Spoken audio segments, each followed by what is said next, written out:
Good morning to all, dear students. Let's revise simple past tense.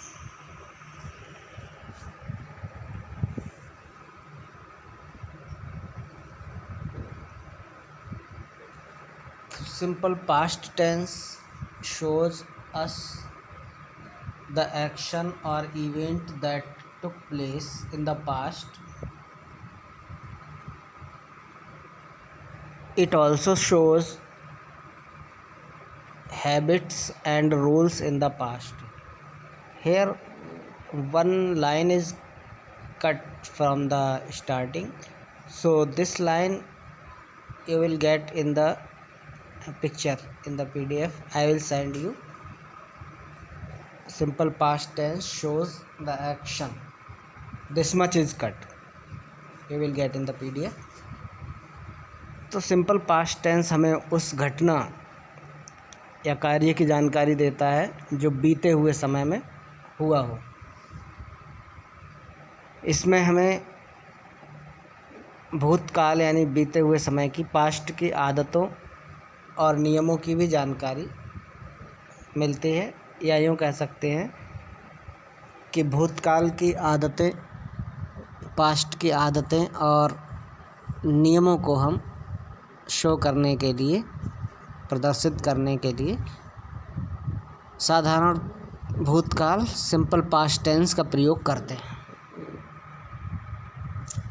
For declarative sentence rule can B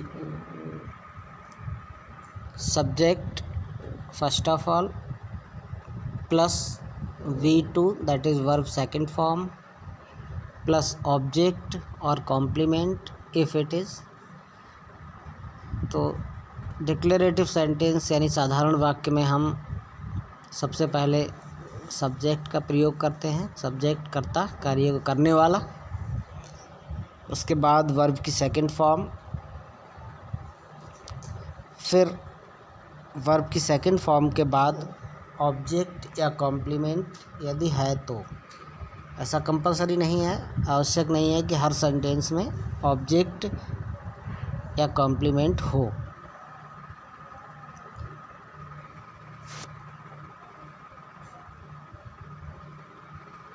example can be Indians were not allowed to travel in first class railway coaches before independence. हमारे देश में आज़ादी मिलने से पहले भारतीयों को जो फर्स्ट क्लास के रेलवे कोचेज़ थे उनमें यात्रा करना अलाउ नहीं था, उनमें अनुमति नहीं थी भारतीयों को यात्रा करने की। This was the rule during the British administration period, and I used to eat a lot of sweets in childhood. This can be a habit of the past कि बचपन में मैं बहुत अधिक मिठाइयाँ खाता था या खाया करता था।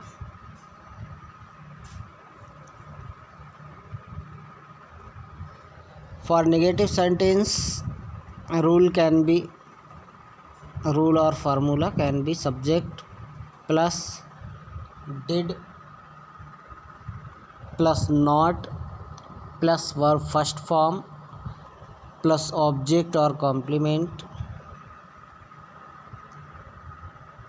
तो सबसे पहले सब्जेक्ट यानी कर्ता, कार्य को करने वाला, फिर डिड लगाते हैं, उसके बाद नॉट लगाते हैं,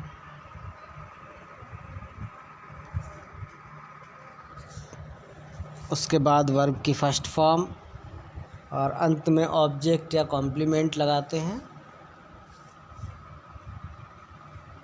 example, I did not do the mistake knowingly. मैंने गलती जानबूझकर नहीं की, नोइंगली जानबूझकर।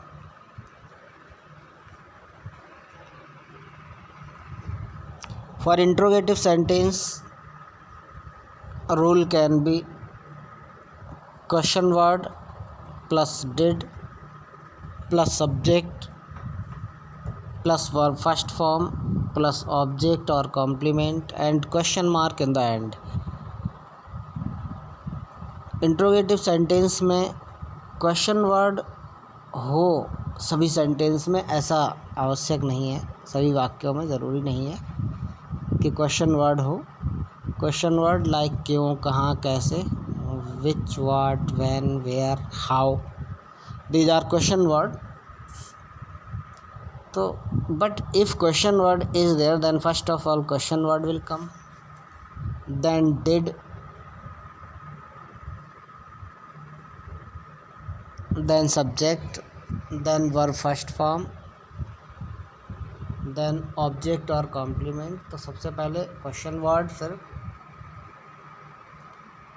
did, उसके बाद सब्जेक्ट, उसके बाद वर्ब फर्स्ट फॉर्म, उसके बाद ऑब्जेक्ट आएगा या कॉम्प्लीमेंट आएगा. Example can be how did you solve this word problem. ये वर्ड प्रॉब्लम आपने कैसे सॉल्व की. For interrogative negative sentence rule can be question word plus did plus subject plus not plus verb first form plus object और complement and question mark in the end. Example can be why did you not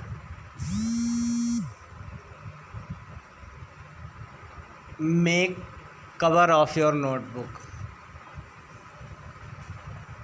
Why did you not make cover of your notebook.